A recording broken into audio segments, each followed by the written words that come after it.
बस चालली होती, परंतु त्यानंतर ती थांबली आणि त्यानंतर अशी काही घटना घडली की संपूर्ण देश हादरून गेला। ही परिस्थिती संपूर्ण भारतात आहे, संपूर्ण महाराष्ट्रात अशी परिस्थिती सध्या निर्माण होत आहे। असं या घटनेत काय घडलेलं आहे ते पहा। चॅनलवरती पहिल्यांदा आला असेल तर गुन्हेगारी वाचना या चॅनलला तुम्ही जरूर सबस्क्राईब करून घ्या। आता बसमध्ये सर्व काही व्यवस्थित होतं।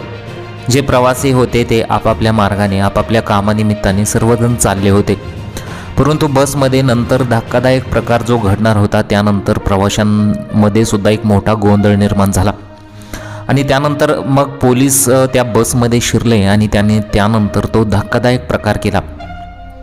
परंतु त्यानंतर पोलिसांना अक्षरशः लोक शिव्या घालू लागलेत। पोलिसांनी जे कृत्य केलेलं आहे ते खूप निंदनीय आहे आणि धक्कादायक कृत्य आहे। मग असं या घटनेत तुम्हाला प्रश्न पडेल की मग काय झालेलं आहे। या घटनेमध्ये टॉपर विद्यार्थ्यासोबत तो धक्कादायक प्रकार घडलेला आहे। आता या बसमध्ये सर्व प्रवासी तर प्रवास करतच होते, परंतु त्याच बसमध्ये मग टॉपर विद्यार्थी प्रवास करत होता। आता तो टॉपर विद्यार्थी होता, त्याच्यासोबत तो धक्कादायक प्रकार घडला। पोलीस आतमध्ये शिरले आणि त्यांनी असं केलं की संपूर्ण देश हादरून गेला। त्या टॉपर विद्यार्थ्याला कॉलेजमध्ये किंवा त्या शाळेमध्ये टॉपर विद्यार्थी होता आणि त्याच्यासोबत तो धक्कादायक प्रकार घडलेला आहे की तुम्हाला सुद्धा एक मोठा धक्का बसल्याशिवाय राहणार नाही।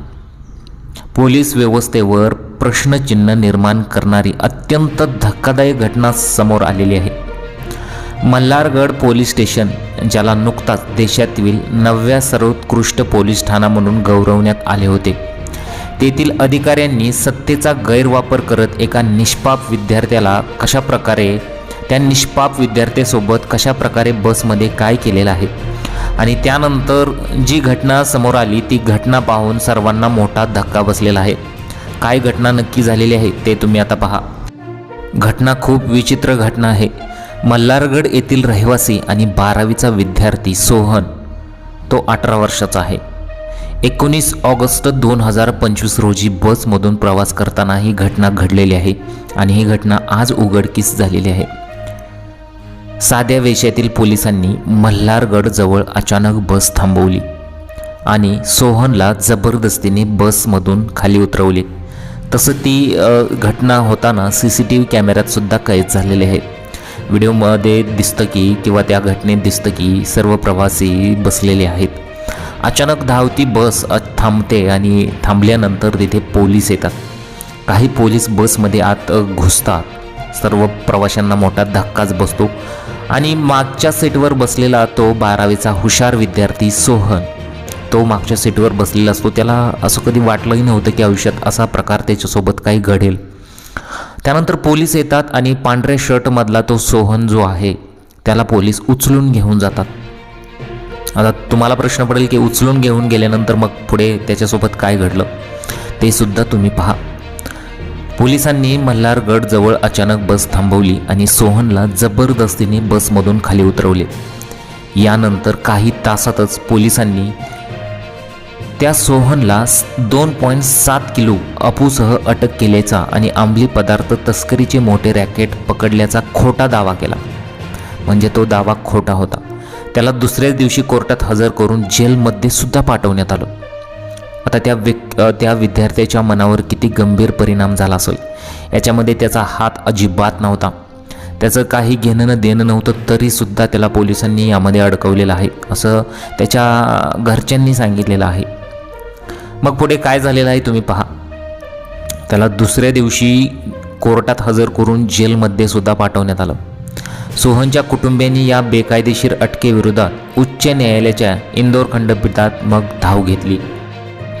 आता कोर्टात सादर केलेली CCTV फुटेज, मोबाईल व्हिडिओ आणि साक्षीदारांच्या जबाब हे पोलिसांच्या दाव्याच्या पूर्णपणे विरोधात होते। म्हणजे त्याच्यावर जो आरोप होता अंमली पदार्थ किंवा अफूचा जो 2.7 किलोचा तो अफूचा आरोप होता की त्याने ती तस्करी केलेली आहे असं त्याच्यावर आरोप होता।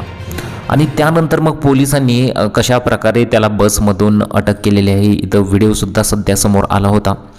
त्याच्यामध्ये दिसत होतं की पांढऱ्या शर्टमध्ये घातलेला तो जो सोहन होता तो बसच्या पाठीमागे बसलेला होता, सीटवर बसलेला होता आणि त्याला कधी वाटलंही नसेल की आपल्यासोबत असा काही धक्कादायक प्रकार घडेल।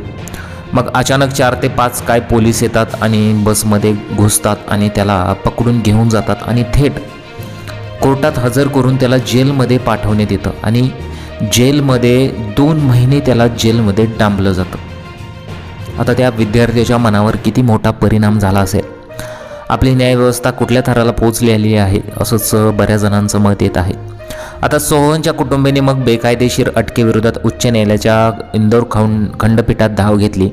कोर्टात सादर केलेले CCTV फुटेज, त्यानंतर मोबाईल व्हिडिओ आणि साक्षीदारांचे जबाब हे पोलिसांच्या दाव्याच्या पूर्णपणे विरोधात होते। म्हणजे पूर्णपणे विरोधात म्हणजे त्यांनी पोलिसांनी केलेले दावे सर्व खोटे होते असं त्या जबाबात म्हणजे त्या दाव्याच्या पूर्णपणे विरोधात ते जबाब समोर आले। आता या पुराव्यात पोलिसांचा पाठलाग किंवा अंमली पदार्थांची जप्ती दिसली नाही। उलट साध्या विषयातील पोलीस सोहनला ओढून बसमधून बाहेर काढताना दिसले। सोहन आधीच पोलिसांच्या बेकायदेशीर ताब्यात असतानाच त्याच्यावर गुन्हा दाखल करण्यात आला असे ज्येष्ठ वकील हिमांशु ठाकूर यांनी कोर्टात स्पष्ट केलेलं आहे। मंगळवारी झालेल्या सुनावणी दरम्यान उच्च न्यायालयाने मंदसौरचे पोलीस अधीक्षक विनोद कुमार यांना न्यायालयात उपस्थित राहण्याचे निर्देश दिलेले आहेत। ACP मीना यांनी कोर्टासमोर हे मान्य केले की सोहनला खरंच मल्हारगड पोलीस अधिकाऱ्यांनी बसमधून उचलले होते आणि हे संपूर्ण प्रकरण बनावट होते।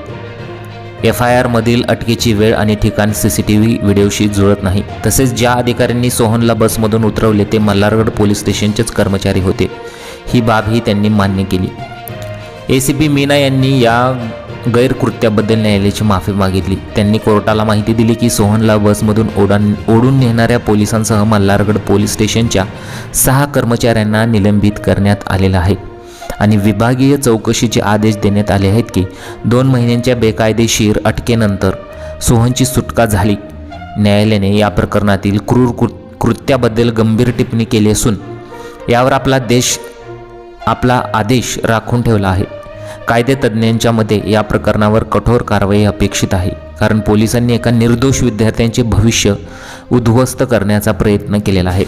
तो जो टॉपर विद्यार्थी होता, 12वीचा टॉपर विद्यार्थी, त्याचा याच्यामध्ये काहीच हात नव्हता तरी त्याला बसमधून ओढून नेलं आणि त्यानंतर शहानिशा न करता अक्षरशः त्याला फसवण्याचा प्रयत्न केला आणि त्यानंतर 2 महिने अक्षरशः जेलमध्ये डांबून ठेवण्यात आलं। आता 12वीचा तो विद्यार्थी नुकतेच 18 वर्षे त्याला झालेले आहेत, कधी जेलमध्ये गेला नाही। त्याच्या मरणावर किती मोठे गंभीर परिणाम झाले असतील।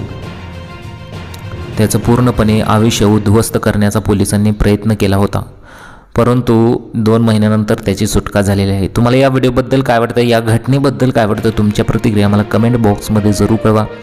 गुन्हेगारी वाचना या चॅनलवर तुम्ही पहिल्यांदा आला असेल तर चॅनलला जरूर सबस्क्राईब करून घ्या।